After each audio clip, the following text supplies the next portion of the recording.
Happening today, Yvonne Missy Woods is due in court. She is the former DNA analyst accused of mishandling evidence. Your reporter Justin Adams is live outside the Jefferson County Courthouse. Justin, prosecutors say Woods affected the outcome of hundreds of cases here in our state. Yeah, and that's the reason why Missy Woods is facing more than 100 charges in Jefferson County after investigators say she falsified DNA evidence in a number of cases. Missy Woods is accused of altering and deleting DNA testing in multiple criminal cases. Investigators estimate this affected more than 1,000 cases and has led to a number of challenges to convictions in cases Woods worked on. Back in late December, a plea deal was delayed again for Woods, and she is facing 48 counts of attempting to influence a public servant and 52 counts of forgery, cybercrime, and perjury. Now the 65-year-old is Happening today, Yvonne Missy Woods is due in court. She is the former DNA analyst accused of mishandling evidence. Your reporter Justin Adams is live outside the Jefferson County Courthouse. Justin, prosecutors say Woods affected the outcome of hundreds of cases here in our state. Cybercrime and perjury. Now the 50 Woods is facing more than 100 charges in Jefferson County after investigators say she falsified DNA evidence in a number of cases. What up, Ghetto Fab? Hey, I'm trying to fix the sound, my bad. DNA testing in multiple criminal cases. Investigators estimate this affected more than 1,000 cases and has led to a number of challenges to convictions in cases Woods worked on. Back in late December, a plea deal was delayed again for Woods, and she is facing 48 counts of attempting to influence a public servant and 52 counts of forgery, cybercrime, and perjury. Now the 65-year-old is expected to enter.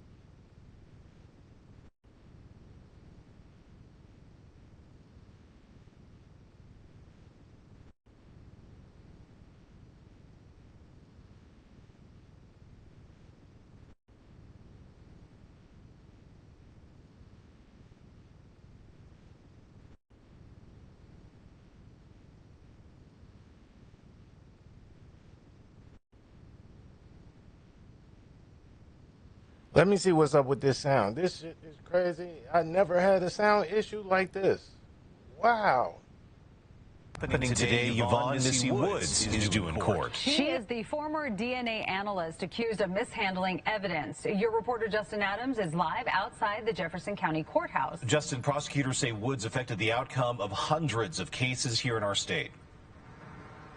Yeah, and that's the reason why Missy Woods is facing more than 100 charges in Jefferson County after investigators say she falsified DNA evidence in a number of cases. Missy Woods is accused of altering and deleting DNA testing in multiple criminal cases. Investigators estimate this affected more than 1,000 cases and has led to a number of challenges to convictions in cases Woods worked on. Back in late December, a plea deal was delayed again for Woods, and she is facing 48 counts of attempting to influence a public servant and 52 counts of forgery, cybercrime, and perjury. Now the 65-year-old is expected to enter a plea. Now Woods is set to appear in Jefferson County Court for her arraignment later today, and that is set to begin at 1 o'clock this afternoon. In Jefferson County, your reporter Justin Adams covering Colorado First. Justin, thank you. A mom of 5 is The headline said it all. Thomas King, who has made a career writing books about lived experience as a First Nations man, is not Indigenous at all. King broke the news Monday in a Globe and Mail column, saying he learned he's not Cherokee as he's always claimed, crediting the U.S.-based Tribal Alliance Against Fraud for tracing his ancestry and finding none. The literary world was quick to respond. Anishinaabe author Wab Rice posting, "This is the third time someone I've either looked up to or worked with in the lit world has been outed as a pretendian." Stolo journalist Robert Jago saying, "We've all known for years," adding, "None of us wanted to do." Now watch this. This is Thomas King, right? He's a whole, like, he's written books. He is Indigenous. He is Indigenous, right? He's Cherokee. He done wrote all the books, right? But they find out, you go through his ancestry, you read the paperwork, he's not Indigenous at all whatsoever. He's a white guy. Referring to making the information public, as it would feel like curb stomping Mr. Rogers. The Tribal Alliance Against Fraud takes issue with King's column. We came to him. We confronted him with the truth, not the other way around. I suggested to him that he offer an apology as an ally to say, I'm sorry that I didn't do my own due diligence decades ago because I should have known myself by now that I'm not Cherokee. King has said he will return the Companion Order of Canada he received for contributions to the preservation and recognition of Indigenous culture. But his books, written through the lens of a First Nations man who isn't, live on. He's certainly not giving back any monetary awards received, while writing as an Indigenous writer with Indigenous content. Interview requests made through King's literary agent went unanswered. King is the latest in a growing list of high-profile authors, artists, and academics who turn out to be not actually Indigenous. Samaganess hopes public awareness also grows. It results in billions of dollars of misallocated resources and roles and spaces from the Indigenous community each year. Not in total, every year, billions of dollars. And I think the public really needs to be educated on this. We really need a lot more awareness. This is just the tip of the iceberg. Melissa Ridging, Global News, Winnipeg. So, all right, so we talked about holding on to family, like images and stories and stuff like that. What about finding new family? Because that's like a thing now. People do like their Ancestry.com. Yeah. They do all this stuff because they're like, I got a cousin somewhere. Right. Or some people be like, oh, I want to know whether I'm from the South or whether I'm from. Right. You know what I'm There's saying? There's so many things around that. So in one of the courses that I teach, the race. So now here goes the main story. I don't know why it's putting a video like this, but yeah, this is Marc Lamont Hill and his wife.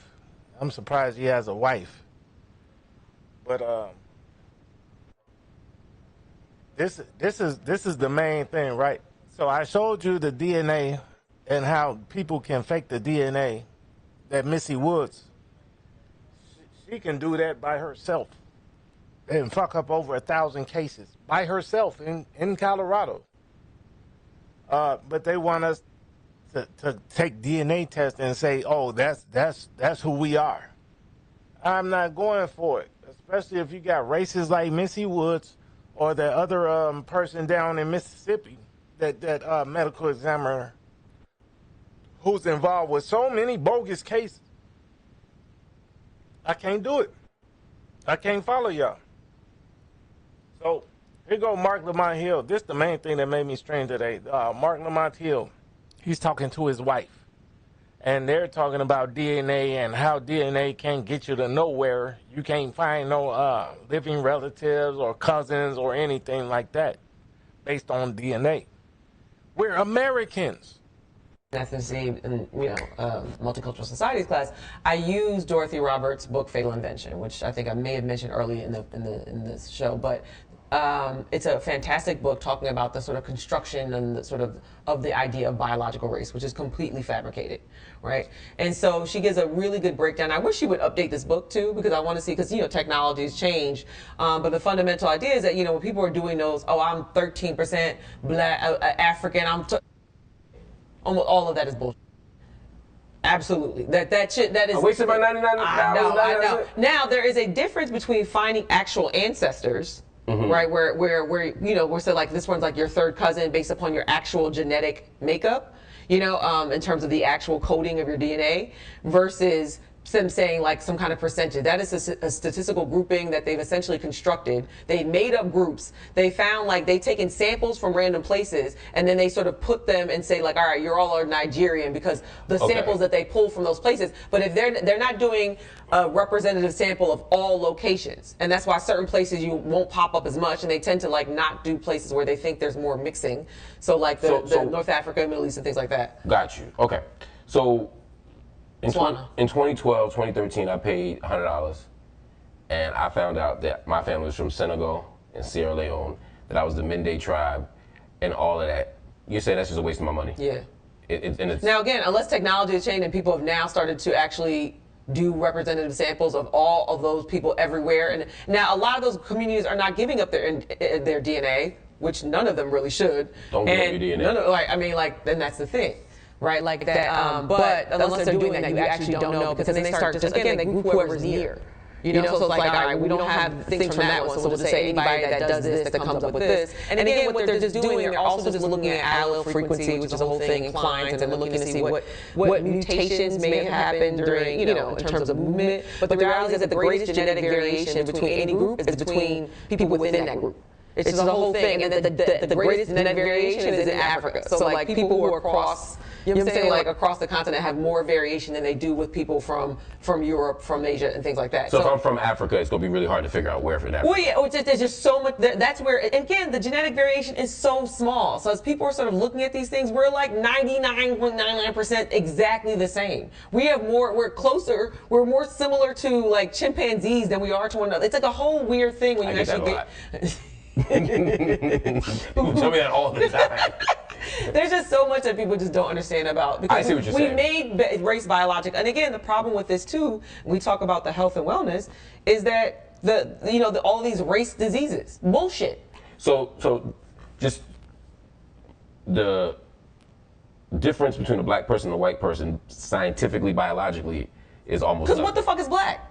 Right. What is white? All that shit is made up. That is completely made up. I mean, even they talk about, like, even when we talk about like sickle cell, right? It was like, it's a black disease. No, it's from places that tend to sickle because they were malaria regions. So you have lots of people in Greece have sickle cell, lots of people sort of in Western Asia, which people also call Middle East, right? Whereas people in South Africa don't really have sickle cell, because it's not an area that had a lot of malaria, because it's a different climate. So sickle cell is not a black disease? No, it's a malaria disease. Like, you know what I'm saying? Like, which happen to be a lot of places are also, so like, but we don't realize that. And so again, the same thing with cystic fibrosis, what people don't think black people have, right? Which they do, but they've identified it as a white disease. And so then people who actually have this thing don't go looking for it. No. Same thing with, there's so many things around kidneys that finally things are changing, because again, they make these assumptions and they adjust based upon ancestry, but then you actually like where's your cutoff for this? This shit is all made up. Like, where's your cutoff for what African is? That is a construction. That is made up. There is what people moved across the world. There was, they migrated. They weren't confined in these spaces, and that's how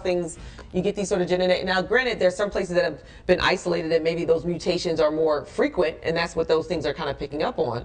But that's different than finding somebody. They're not looking for an ancestor that you found in the Ga people, you know what I'm saying, like in Ghana, and now that's how they realize you're a percentage, because that's just a hustle. Yeah. And now, granted, technology may have changed, but last time I checked, like that wasn't what I've heard nothing different. No, that's what they're creating groups, and then they create racial groups based upon, how many categories, and they have them sort of divvy it up based upon the number of categories they put into the computer. So I want 7 groups, I'm gonna get black, white, like Asian, if I put in 5, I'm gonna have a different group. If I put in 2, everybody's gonna be divided in terms of this and the other. So, I get the idea of wanting a connection.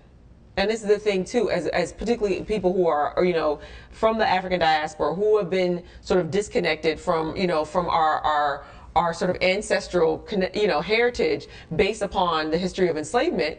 You know what I'm saying? Like, of course, like it makes sense to want that. However, you don't. Because we don't know what country we don't know. We don't actually know.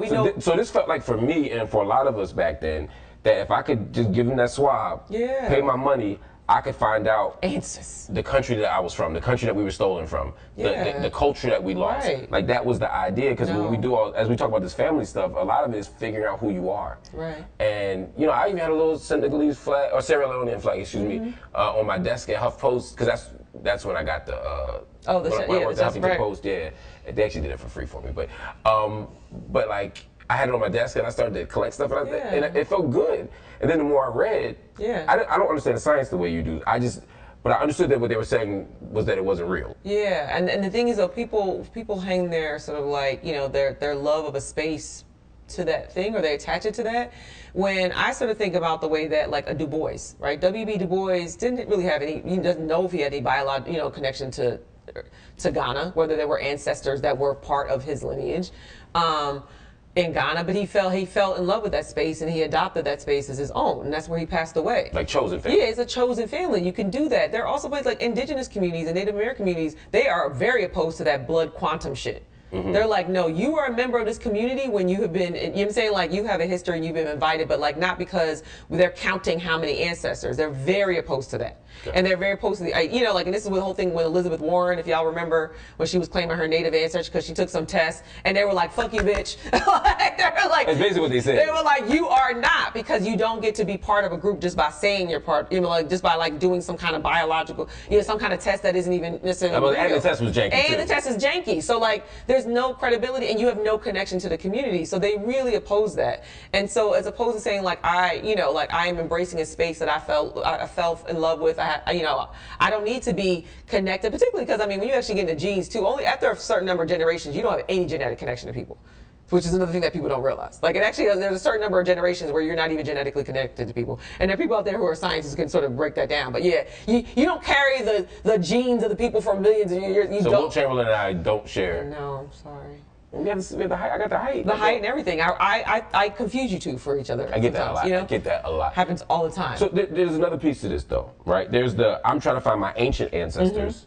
But then there's just, I'm trying to figure out who's my cousin. Yeah. And that's the thing, the genealogy stuff. The genealogy. And some people are trying to find out who their parents are, who their siblings are. So talk to me about that, because you do some of that. Yeah, and so I'm very into Ancestry.com. Now that I finished my book, I wasn't allowed to renew my subscription until I finished. You was on it. I was on it. I was like, so, and so it's been fascinating. And so one of the things in terms of just because once you learn a couple of things, you know, key pieces, you can find people because it's collecting the census data. And so you actually see census records and you see your family and who lived in the house. You know, I looked at like where my grandmother lived in Harlem, and I see, you know, when she was 4. So we're not doing a commercial for them, but how does it work? Yeah, and so basically you would sort of put in, let's say, a name, which the information that you have. So let's say for your father, right? We would put in your dad, if we have an idea of where he was born. Which we do. Yeah, and then, you know, like, and then you start to build. Right, you start to build, because then you say like, oh, and they'll give you recommendations, and then you're and you'll add it to the tree and things like that. Now, you can also, once you do that, people will reach out, because you'll see, you know, I've had people email me recently saying like they were looking for example, their great-great-great-grandson was, he was younger, and so he's related to my great-grandfather's sister. Like that was my great-grand-aunt, basically, like who was the biological mom of somebody in his family who was actually adopted. So there was a break in the, you know, in terms of knowing who people were. And so they were, you know, so you'll get people reaching out like that, but also people, now the DNA thing becomes interesting. And my dad ended up doing the test. But he passed away. But I wrote, and you can actually access those records for those who are doing this. And if people pass away, you have to like send in things to show that you were the administrator. And then, so I remember when he did it though, you can see like, oh, this is probably your third, fourth cousin and things like that. But what people are finding, they're finding a couple things. One, they're finding who people like, you know, cousins, you know, siblings. They're also finding that they might be related to people that they're married to, which is and apparently they're like whole. Right, like, which is wild, but they're finding, crazy. Yeah, so it's revealing that. It's revealing the connections, the biological connection that they have to their own partners. And so where they sort of meet multiple times, you know, more than once on the tree. And so they're apparently like whole, like, support groups for people who are now through these kinds of things, these, you know, DNA tests are finding that they're also finding a lot of like incest and people who are being molested by people, and how like those things are also being uncovered, like, you know, and how much is like, you know, like very intentional, you know, incest sort of being produced. And so there's a lot of things that can be very traumatizing and very liberating. They're, you know, like from finding these things, but there's also a way that some of these stuff is involuntary. Like maybe you didn't want, you know, like my dad putting that information in has now given the system of the database information that maybe, you know, like his mother wouldn't have wanted to be had, or what, you know, like. Oh, because so if he puts that information in, he could, for example, find out about a relative or about, I don't know, some kind of family history that he doesn't even know. He doesn't even know. And for example, somebody didn't want you to know. You know, and so that's something that we sort of think about too, about like what you're actually uncovering. And then of course there's the whole idea of what happens when you're giving your DNA up to these companies who now. Yeah, I don't trust none of that. Well, it shouldn't, because Ancestry sold the company to some private equity group. So he said that, and we're saying 23andMe also sold, like, and they're selling like the exomes, not the actual full DNA, but basically samples of your DNA. They sold them. They went bankrupt. And so they end up getting bought, and so your DNA is out with these other, and you know, That shit is on the moving truck. on a moving truck somewhere. That's what I'm saying. Like, that sounds crazy to You know, me. so that's the thing too in terms of surveillance. You just have to be really mindful of, particularly now. I mean, we're getting more surveilled by video and in every way. I don't like any part of this. No, and so what happens? I when thought you're it was getting, just I get to find out It what my was cute. cousin. Yeah, I thought like for me it was like I have cousins, and so my family is very on both sides, but especially my father's side is very close to the time of slavery. Mm-hmm. You know, my grandfather, his parents were slaves or enslaved, so that means there was a lot of scattering from that plantation. The L.M. Hill, the owner of the plantation, scattered people everywhere. Right. So I thought I send some DNA in, I do some stuff, and I can find out, I have a cousin in Chester. Right. Oh, I have a cousin in Wyoming. I have whatever. Like, I just thought I'd find families that I didn't know I had. But you can. But I didn't know There's it a was also, cost-benefit analysis that needs to be also done. might be like, that's not your daddy. Right. And there are people who also, for example, I remember even in Dorothy Roberts' book, she talks about a case where, someone got picked up for, I think maybe, like assault based upon a DNA test. Again, how, false those DNA tests were, or like how they were, again, the technology's gotten better around DNA. Yeah. But that basically someone, for his brother, you know what I'm saying? Like, because they were genetically close enough that it sort of confused it that's a a bit, mess. like that. So they're What did Vic Mensa say? Take a DNA test. Take a DNA test. Marc Lamont Hill's saying it right here with his wife. Fuck DNA tests. What are we talking about here? the negative aspects, there are also the positive ones. And then there's a way, again, with the genealogy, though. Like, I think about the difference between my mom's side and my dad's side. We talk about, the history of enslavement. So because my mom's side, and again, we're going to talk about this naming shit, right? Because the Spanish naming tradition maintains your mother's father's last name, it's a lot easier to trace. And we did not, okay, I'll get into the last names later, but Jesus, we did not take our slave owners' last names. Your ancestry. Oh, right. When women don't change their names in the societies where women don't change their names, you can very easily find a lot more ancestors, right? So, yeah, because you don't erase the person. OGTV 45 tapping in. Now, at this point, the African Orange pick a Vic. Shout out to OG. Shout out to OG TV. Hold on, I don't know, man. I hate how this be switching the size of the videos. Either way, I'm still gonna keep it 4K for y'all. Anyway, but yeah. So Marc Lamont Hill just said he don't trust DNA. Fuck DNA. Fuck all this shit. And Vic Mensa is still talking DNA. We all know DNA ain't shit. It cannot trace your ancestry. Let OGTV get it. Mensa is stalking black Americans. That's what he is. He's an African orange picker. It's recently come to my attention that he doubles as a cross-dresser. What rapper do you know cross-dresses in a Confederate flag dress with lipstick all over their fucking face? And we supposed to listen to you.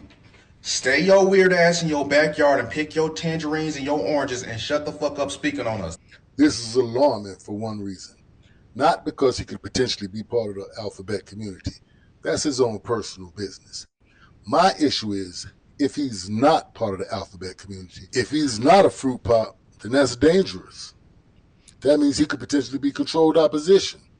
Someone willing to push an agenda for pay. A lot of the F.B.A. movement even goes as far as to say they're not even descended from Africa. And that's kind of like, did you descend from some African-looking Native Americans? So, hey, this the first dumbass shit he's saying, right? F.B.A. is not a movement. F.B.A. is a lineage only. Delineation is the movement. Reparations is the movement. F.B.A. is only a lineage. With this smiling orange picking African. I would call it mulatto, but like one of our good sisters said, mulatto is reserved only for F.B.A. That's an American thing. The mulatto thing don't work across seas. So he's just a mixed anchor baby. Somehow the I'm not African arguments just keep getting weaker. So let's dive into it. Niggas don't want to take DNA tests? Fine. But plenty of black Americans have. This 23andMe study looked at 5,000 self-identified African Americans and found Average ancestry 73.2% African, 24% European, and 0.8% Native American. If you want to look it up yourself, it's in the American Journal of Human Genetics. Now this young brother right here, he goes by 713 Phenom on TikTok. I suggest you go follow him. I don't call him that though. I call him Encyclopedia Brown. Because me, I will paraphrase and say things in my own words at times. This little joker gonna remember the whole goddamn paragraph, the whole chapter. I'd advise you to go check him out. But he methodically breaks down every talking point Vic Mensa made, one by one, in this video. Let's talk about these 23andMe percentages this African Mensa keeps pulling up. Commercial spit tests are not historical time machines. They are commercial algorithms running your DNA against living reference panels. Reference panels that are extremely limited. Those DNA results from these companies do not tell us what we are or who we are. What they actually say is, based on our available reference panels, your genomes are closest to this group or that group. If they don't have a reference panel that closely matches, they just place you in a bucket because they have to put you somewhere. Because Native American and indigenous reference panels in corporate databases are underrepresented and almost non-existent due to tribal sovereignty, algorithms routinely default Black American DNA markers into broad West African macro buckets. It's the same thing they do to South Asian populations and Pacific Islanders, amongst others. See, these companies tell you out of their own mouths that their DNA results cannot and do not accurately tell you where your ancient ancestors come from, and that to use them for entertainment purposes only, African. Now, while the good brother here was debunking everything Vic Mensa said, I decided to delve into some other things. See, I was curious as to why I knew about this man's name before I ever heard any of his music. I heard his name 1,000 times before I heard any music from him. And the first thing I heard about his music was him dressing up like a woman with a Confederate flag on. But even after seeing the picture and coming to the conclusion he looked like a meth head and a Nicole Smith, I still hadn't heard the music. So I said, let me see what type of stuff he be talking about in his music. And when I heard what he was talking about, it was more disturbing than anything else. He wish he had blue eyes. Your music, I mentioned to viewers, we got a lot of people who were touched by the song that you did, Camp America. So I want to play a little bit of what you're talking about in Blue Eyes, and then you can educate us. So let's take a listen to your new track, Blue Eyes. Okay, go ahead. I used to want to have blue eyes. It's like I was living two lives, internalized self-hatred with racism in society is as American as apple pies, psychologically terrorized. So a nigga that wish he had blue eyes is gonna tell us we African. He wish he had blue eyes, but he gonna tell us we African when we say we American. Man, if you don't. To the point where the mirror could even tell you lies. I would stare at my parents and wonder why my appearance was different. Used to wish I was white with fantasize. Somebody tell me how it's possible for a man to go from wanting to have blue eyes and fantasizing about being YT Used to wish I was white with fantasize. to actively campaigning to run. I know OGTV be on TikTok or whatever. But I don't know. White. Say white, not YT. I'm not culling my language about none of these motherfuckers. They're white, they're pedophiles, they're this, that. I don't care about the algorithm. I'm on my Louis Rossman shit. Against Umar Johnson for the Prince of Pan-Africanism in the upcoming election. It's simple. You don't. In the last video I did about Vic Mensa, where he tried to come at Cameron for Cameron saying he's a Black American and him trying to convince Cameron that he's an African. I showed you in that video that he has a propensity to advocate for things that he doesn't practice himself. If you advocate for pew-pew control, but you walk around with pew-pews on you, and you advocate to stop domestic violence, but you be whipping your women. Yes, Donkey today for Wednesday, October 17th goes to a rapper I really enjoy named Vic Mensa. 2, you take a fucking super big capital L because you are a fucking woman beater. You openly admitted to choking out your ex-fucking girlfriend, which makes you a fucking woman beater and a fucking hypocrite, pussy. There's no way you could try to convince me that me and you supposed to have some type of bond or brotherhood. OGTV snapping. Because you're a woman beater, but you're wearing a goddamn Confederate dress. And you're trying to tell us, real black Americans, foundational black Americans that wear African, you're wearing a Confederate dress and you're a woman beater and you got a white mama. Man, if you don't sit your ass down. Do that, Africa. I know you probably thought it was some form of artistic expression, draping yourself in a Confederate flag, but you not having no ties to the South, being a black immigrant. I think that was a little bit disrespectful, Vic. He's Being not totally even honest. black. He's African When it comes and to controversial subjects like the Confederate flag, I believe black immigrants should shut the fuck up. Or either just repeat everything we said. If you're not repeating something you heard one of us say verbatim, just shut up. Because it doesn't apply to you. It has nothing to do with you. You don't got no skin in the game. You know who I am? Well, you finna find out, boy. Your shit look like a patent leather pencil on top. Bald head there, boy. And you got the Ashy Larry ass coat on, boy. And you got these motherfuckers. Do we have a revolution? Ooh, them bitches tight as hell, boy. My mama, if you do this, them bitches gonna rip your ass. He getting roasted in Chicago. Wow. That smell like poop and vinegar. That's dumbass. What is your thoughts on the diaspora? What do you think it's just an online thing? When did you see it started to manifest itself? Like, what's your thoughts on that? So diaspora is a population of people dispersed from their original geographic. Shout out to President Divine. This is how we gonna close it out with President Divine. Cause he gonna talk about these dang on tethers. Watch this. Homeland who maintain strong cultural, emotional, or political ties to their ancestral identity while living somewhere else. So it was important for me to read that because we are not a part of Africa's diaspora. And so because that is the case, for those of us that descend from the 388,000 continental Africans that were sold by other African tribes that arrived here in the USA, that was the diaspora, right? What we are now today is a new ethnic group. We had an ethnogenesis, right? I know we're going to get into DNA, so I won't talk about the genetic profile. But the bottom line is that we are a new creation. We don't have any ancestral, political, social ties to the continent of Africa or any country because those countries didn't exist when the subset of our ancestors that came from the continent were here. The other word that I have a problem with that in that conversation is Brother Divine is talking correct.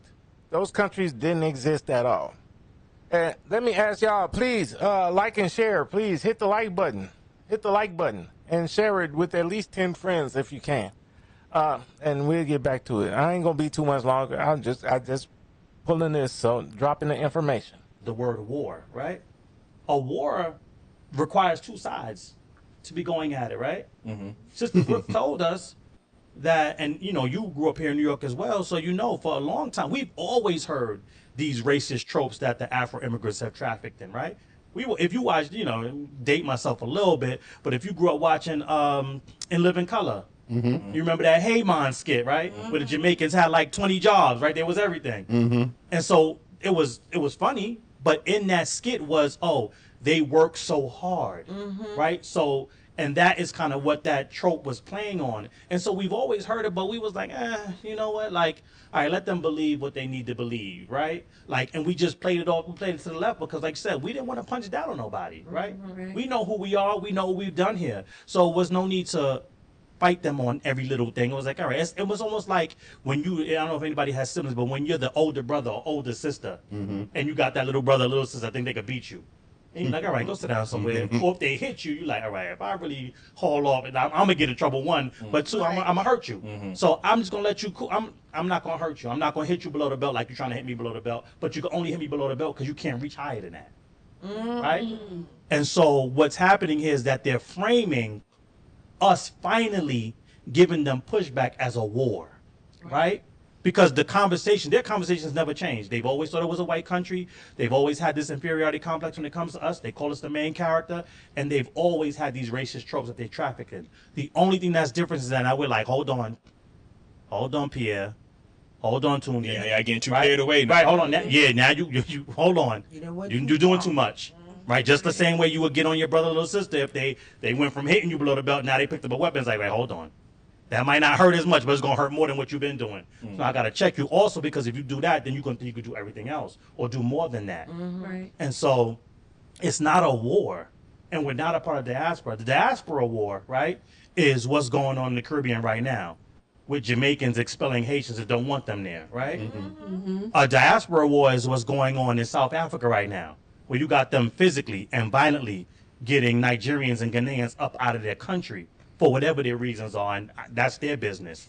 So it's not a war. It's us finally checking the disrespect that has been coming from Africa's diaspora for far too long.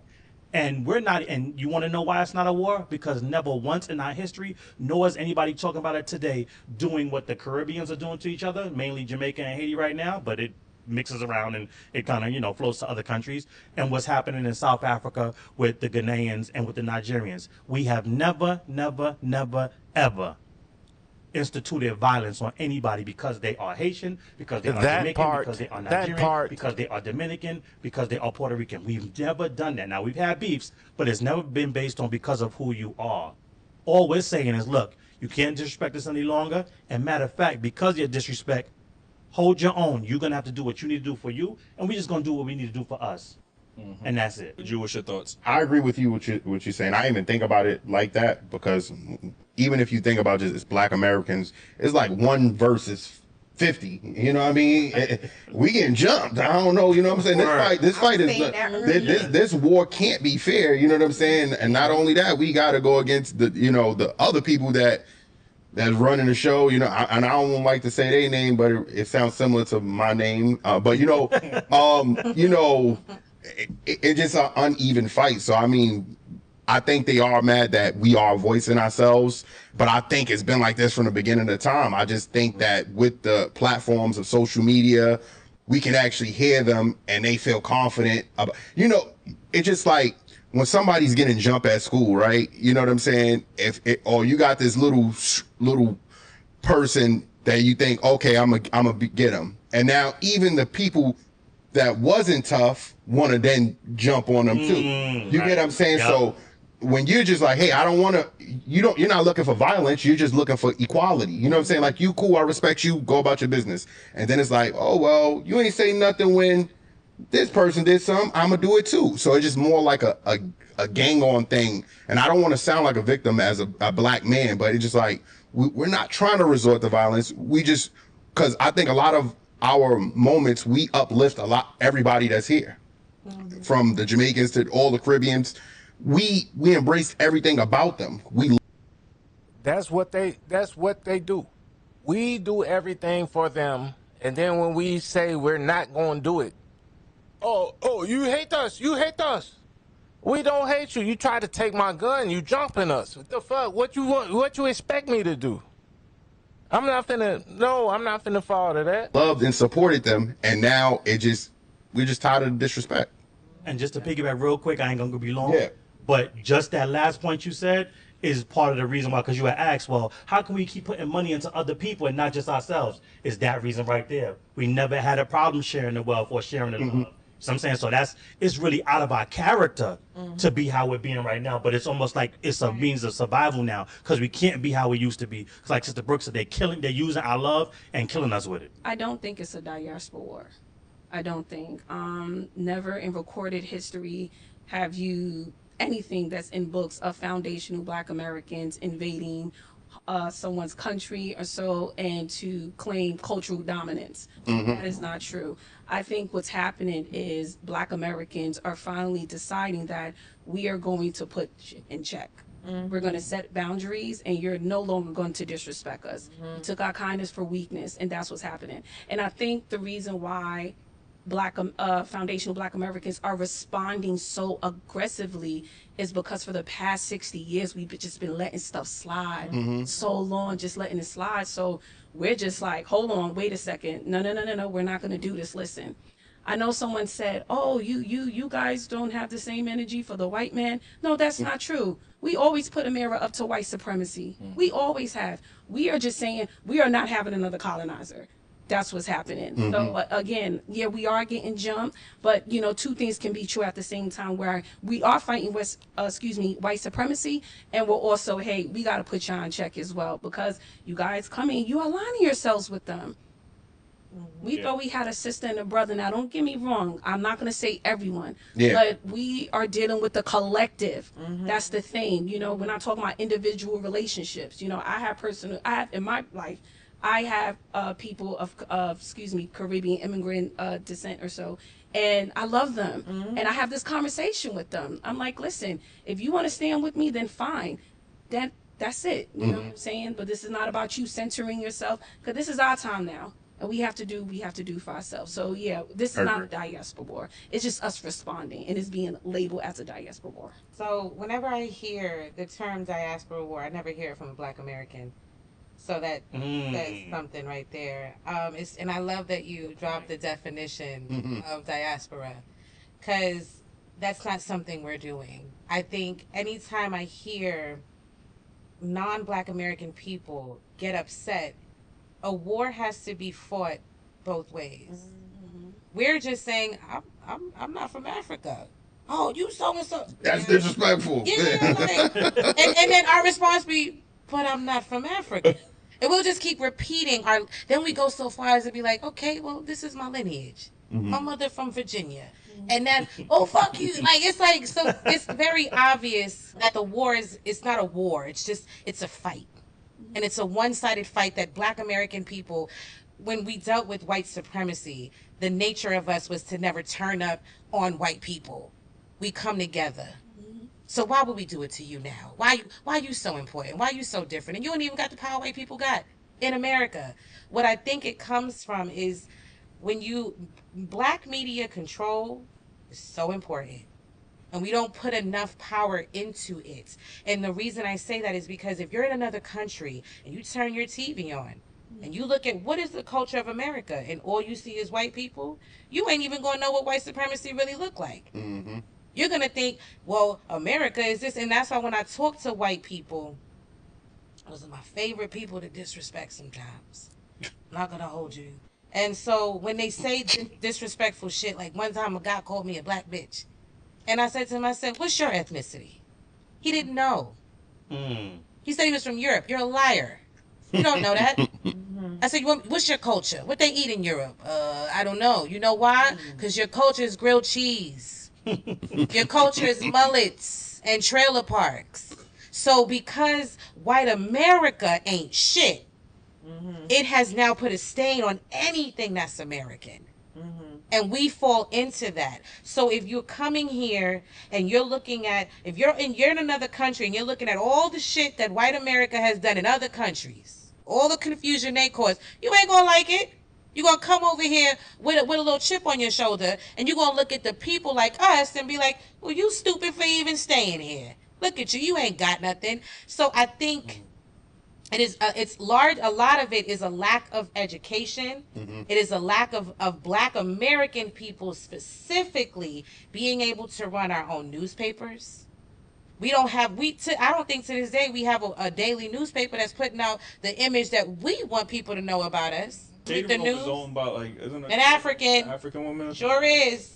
And I notice when it comes to the images that she puts about Black American people, she ain't got no shame and she don't question for 2 seconds. And I don't know what camera I gotta look at, but you know I don't like it. She don't think for 2 seconds to finesse how she makes Black American people look. But when it come to an African, they always got the garb on and they always doing something positive. One, we have to we have to focus on ourselves, because we're at a point now where when President Devine was talking about the little brother, it was all good till you got in our politics.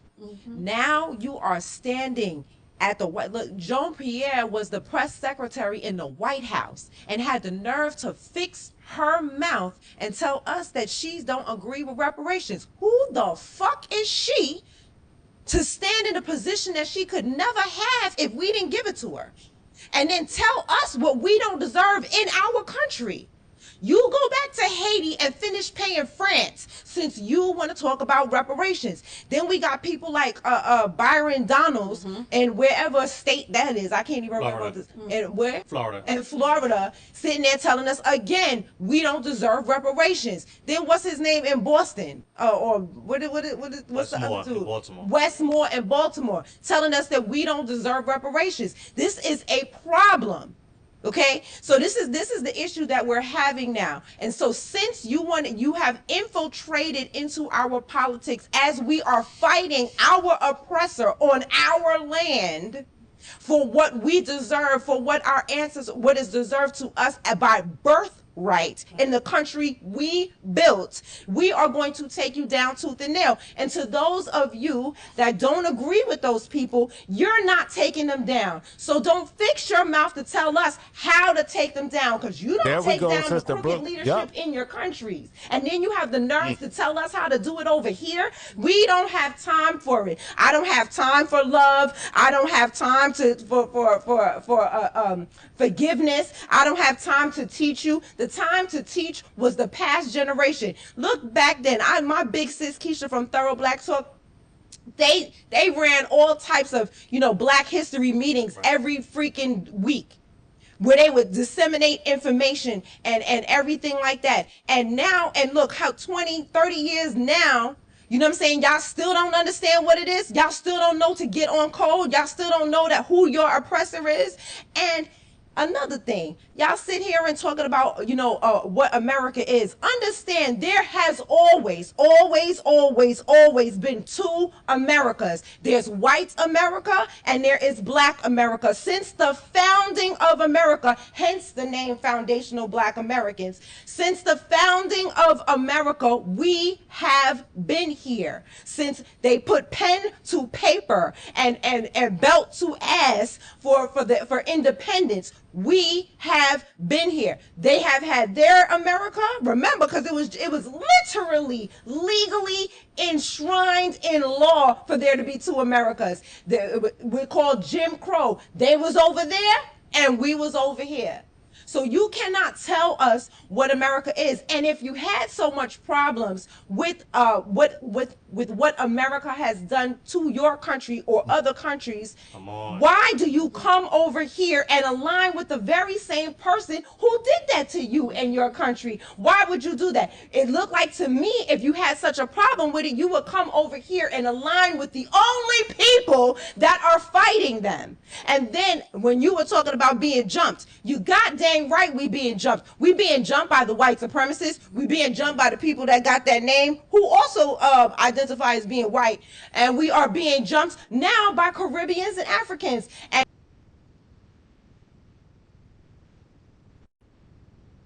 okay, so is that how we do it? Huh? Because remember, right?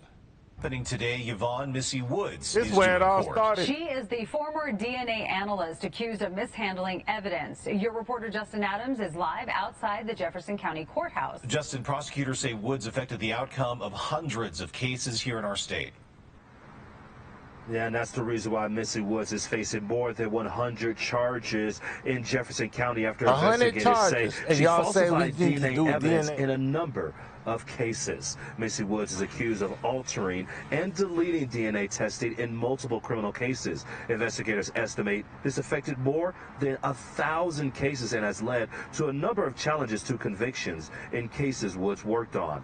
Back in late December, a plea deal was delayed again for Woods, and she is facing 48 counts of attempting to influence a public servant and 52 counts of forgery, cybercrime, and perjury. Now the 65-year-old is expected to enter a plea. Now Woods is set to appear in Jefferson County Court for her arraignment later today, and that is set to begin at 1 o'clock this afternoon.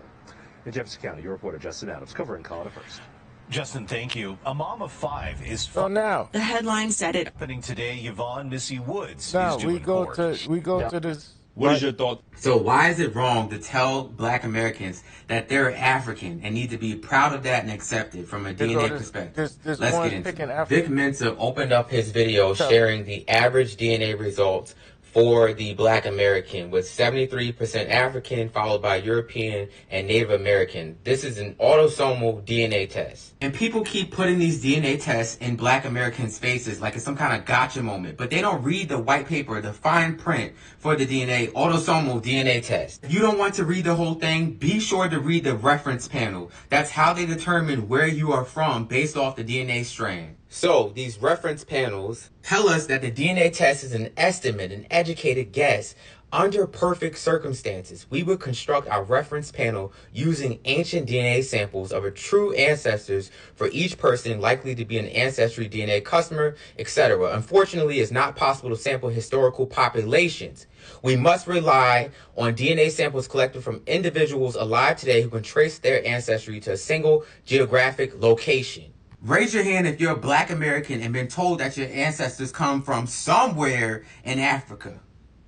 Exactly. Okay, that brings me to the next problem. So Dr. Lakeisha David has been trying to connect Black Americans to their living relatives in Africa for about almost 10 years now, because I reached out to her back in 2019, I believe. And she is having a hard time. She's giving out free DNA kits in Chicago. So if you live in Chicago, go take a DNA test with Dr. Lakeisha David to see if you have living relatives in Africa. Now, when it comes to the Clotilda and the descendants from the Clotilda, one of my cousins is a descendant of one of the survivors from the Clotilda.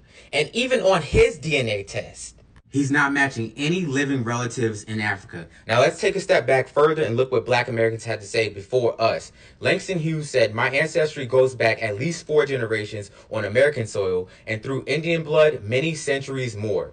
Let's look at what Frederick Douglass said about being a Black American. "When the day shall come, they will not pervert and sin against the verity of language as they do now by calling a man of mixed blood a Negro. They will tell the truth. Men of mixed blood in this country apply the name Negro to themselves, not because it is a correct ethnological description, but to seem especially devoted to the Black side of their parentage." 200 years ago, this was in 1886, there were 2 distinct and separate streams of human life running through this country. Now, between these 2 extremes, an intermediate race has arisen. American Negro distinct type, declares scientists. White and Indian blood adds to the physical differences, concludes Columbia University anthropologist. American Negro a mixed race. Negroes in America are hardly entitled to call themselves African. They have too much Caucasian and Indian blood in them. Let's talk food. Gumbo is a Bantu word for okra. Ngumbo. And why'd you skip right over grits? You skipped right over corn. That was the #1 Negro food said by... He sure did. He skipped right over that. And corn is American. It's not African. Just like your tomatoes. How you make jollof without tomatoes? And tomatoes are American. How are your hot peppers? The peppers are fucking American. What are we talking about here? By Frederick Douglass himself. The nixtamation process is unique to the indigenous Black American. That is a process we learned from our American Indian ancestors, that when they brought that corn to Africa, they were not nixtamalizing the corn, they were not putting that lye in that corn, and that's why the Africans were getting pellagra. And last but not least, I'm not listening to somebody who wished they was white when they was a little boy. Roll the clip. Man, it hit me like lightning bolt, because I don't consciously remember that, but I do remember as a child being like, I wish I could just be Black, or I could just be white, you know what I mean, and feel fully accepted. Human beings, we crave acceptance. We long heard acceptance. Until you can show me my blood relatives and other Black Americans, our blood relatives living in Africa today, cut this out. Look, that's how it go, man. That's what I be telling them. What you just said is one of the most insanely idiotic things I have ever heard. At no point in your rambling, incoherent response were you even close to anything that could be considered a rational thought. Everyone in this room is now dumber for having listened to it. God have mercy on your soul. God have mercy on your fucking orange-picking soul. Jeez Christ. They can't change the status. Here we go. Status locked, no more games. Y'all can't flee. Now you fleeing back the same. Can't change the status. No, can't change the status. We will send you home. Status locked, no passes. Can't change our status. That's why they mad at us. They try to play dumb. So we send them back to where they came from. Fleeing tether, thought you clever trying to flip the script. Trump drop, God is not a whole ship getting flipped. No more anchor babies, no more status switch. Lineage over melanin, free men built this bitch. You job high, you nervous, laughing while you packing. Free men business, we stay on code. We been in 400, verified, no cap. You temporary tenants, now it's time to go back. Can't change the status. Can't change the status. We will send you home. Status locked, no passes. Can't change the status. Laughing at the masses, they try to play dumb. So we send them back to where they came from. They thought it was sweet post 65 invasion. Now the guidance drop, mass removal and rotation. No more chain migration, no more false salvation. Free men standing tall, this the real reclamation. You scared, you shaking, talking about go back home. You know it's over when you scared of every knock at your door. Trump said secure the border, finish what he started. Status change denied, y'all dearly departed. Go back home, you thought you could change it? Can't change the status. Can't change the status. We will send you home. Status locked, no passes. Can't change the status. Laughing at the masses, they try to play dumb. So we send them back to where they came from. Status locked. Period. Appreciate y'all. Hey, I'm finna get up out of here, but I hope y'all like the information, and